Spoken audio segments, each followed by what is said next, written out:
I'd like to commend Fianna Fail for putting this motion down. And I have to say that I've listened with great interest to the debate thus far. I think it's ironic when you listen to the presentation by the Minister here of how great things are within the farming community, how wonderful, how great farmers are doing. Everything is up, up, up. But the reality, Minister, is there is this large section of our farming community out there that are on their knees. You know it, I know it, Deputy McNamara knows it, Deputy Connaughton, who's gone, knows it, that are on their knees. And why are they on their knees? They're on their knees because there is a cartel operating out there. The manipulation of the market by the cartel and by the multiples. I have the figures here. It's absolutely it's frightening when you look at the figures.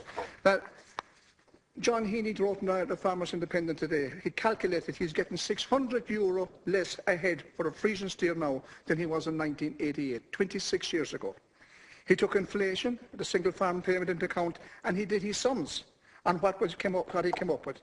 He's getting €3.30 a kilo for grades P and O's. €3.30.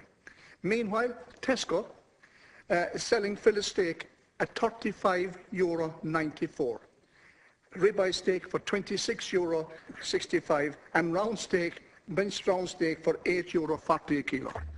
That's the reality of it. These are the people out there that are crucifying the people, the producer, the small farmer in the west of Ireland, the people that we represent. There's all West of Ireland deputies here, South and West of Ireland deputies here, that we represent. These are the people that are on their knees. These are the people that pharmacists taken from them.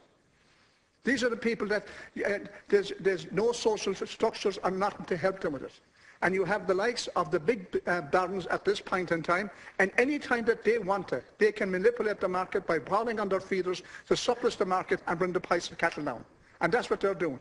They have access to the database, maybe not legally, but you know, and I know, and every deputy in this house knows they have access to the database. And they're using that database to manipulate the market and the market prices. You have the multiples, the Tesco's, all those big companies. I commend you, Minister, for yourself and Minister O'Neill, for the work that you have been doing, trying to get Tesco and others to solve the issue regarding an Island of Ireland label. And what's happening? You have the CEO of Dáil Meats coming out and saying he objected it, that it was wrong, that this was wrong, and he was going to oppose it, and calling it on other barons to come out and do likewise. You have the influence that these people have over governments and over departments. And that's what's happening. That's why the people, the beef producer in the west of Ireland and the southwest of Ireland are on their knees. Because they are victims. They are victims of a cartel that is operating out there and the manipulation of the market. And you know it, Minister, and so does every deputy in here knows. And what is going to be done about it? No, $3.30 a kilo. Is that the average European price? $3.30 a kilo. No, it's not.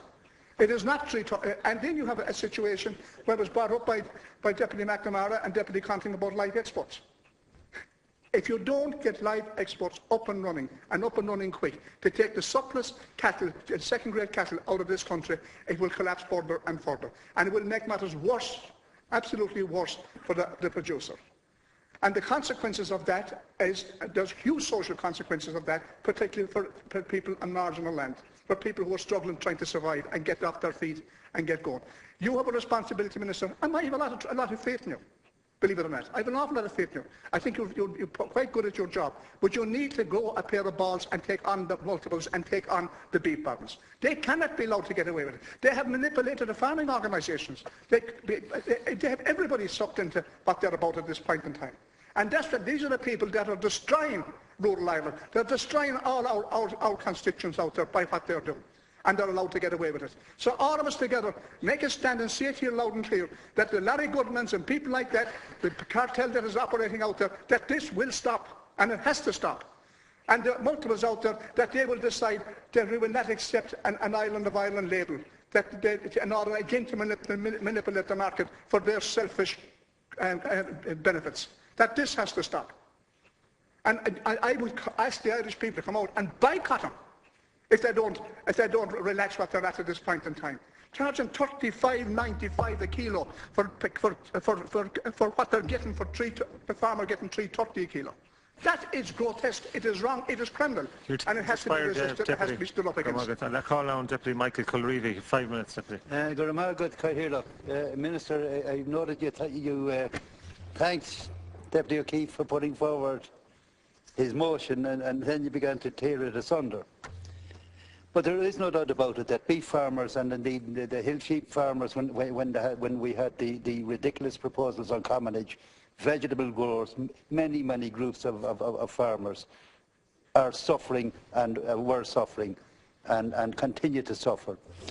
Some may think that agriculture is important only to farmers, the initial food producers. But that's not the case. Because over the past few years, when the failures of neoliberal economics caused such massive economic damage to this nation, the only functioning part of Ireland's indigenous economy was agriculture, and to a lesser extent the tourism industry. And this benefited every man, woman and child in the state, and not just people in rural areas, during the darkest of those dark days.